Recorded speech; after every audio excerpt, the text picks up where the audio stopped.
Before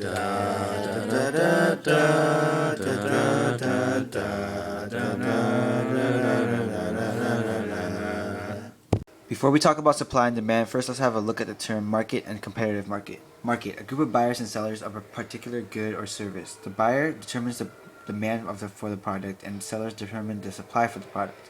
Competitive market, a market in which there are so many buyers and sellers that each has a negligible impact on the market price. In our supply and demand, we assume that the market is competitive. Quantity or demand is the amount of the particular good that buyers are willing and able to purchase. Quantity demanded depends upon the price of the goods or services. Demand schedule is a table that shows relationships between the price and the quantity demanded. Demand curve is the curve that shows the relationships of the price and the. Let's look at an example. Here we have Marshall's demand schedule and demand curve. For this example, let's assume that Marshall is in the market for sandwiches. At $2, Marshall is willing to buy 10 sandwiches. At $3.50, he is willing to buy 5, and at $7, Marshall is only willing to buy 1 sandwich. Remember though, this is only an individual demand curve. In the next slide, we will show how the sum of individual demand curves creates the market demand. Dude, how was the concert? I couldn't find outside. Obviously, the demand curve is a downward sloping curve.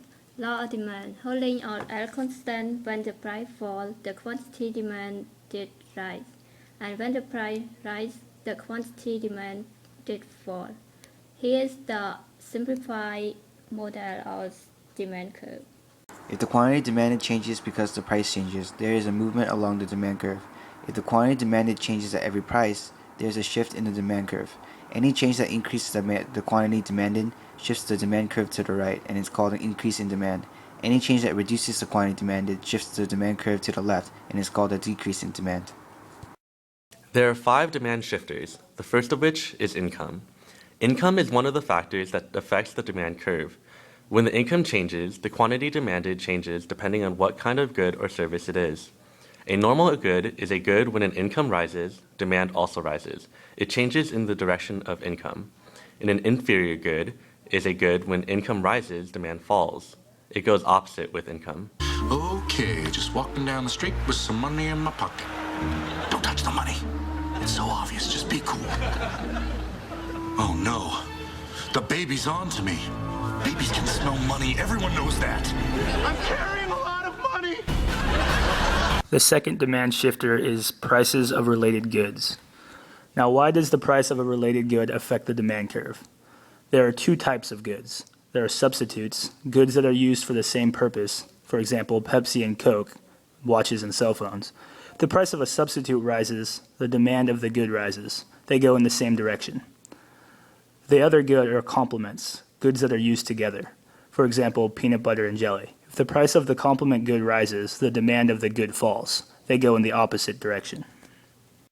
The third demand shifter is taste and preference. People tend to buy what they like even though it's more expensive. The fourth demand shifter is expected future price. If people expect the price to fall in the future, they will buy less today. On the other hand, if they expect the price to rise in the future, they will buy more today. The last one is population. If the population grows more in that area, we will see the demand rise. Supply. Similar to demand, supply is a mirror of demand. The quantity supplied is the amount that sellers are willing and able to sell their product for. Supply schedule. A table that shows the relation between the price and the quantity supplied. Supply curve. The curve showing the relationships between the price and the quantity supplied. Market of supply. The sum of individual supply that we got from survey. Here we have a model of a supply curve. Note that the supply curve is upward sloping, whereas the demand curve was downward sloping. The law of supply states that holding all else constant, when the price of a good falls, the quantity of supply falls. And when the price of a good rises, the quantity of supply rises as well. When the amount of supply changes due to a price change, there is a movement along the supply curve, as seen in the graph to the left. When an amount of supply changes at every price, there is a shift. Any changes that raise quantity supplied shifts the supply curve to the right and is called an increase in supply. Likewise, any changes that reduce the quantity supplied shifts the supply curve to the left and is called a decrease in supply. Supply shifters, price of inputs. If the price of input rises, supply shifts to the left. If the price of the input falls, supply shifts to the right. Technological changes. The changes in technology that impact the output of production. If it is a positive change, the output is larger. Therefore, the supply curve shifts to the right. Expected future prices. If the firm expects the price to rise, it will supply less today. And if the firm expects the price to fall, it will supply more today. The fourth supply shifter is number of firms. The number of firms also accounts the change in the supply curve. If there are a lot of firms in the market, the supply will rise.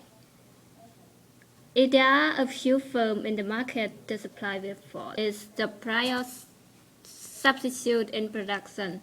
Firms will produce more substitute if the price of those goods rise. If the price of substitute in the production rise, the supply curve shifts to the left.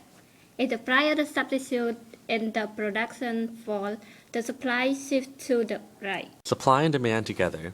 To get a price, we need both supply and demand. Both consumers and producers have an effect on the price.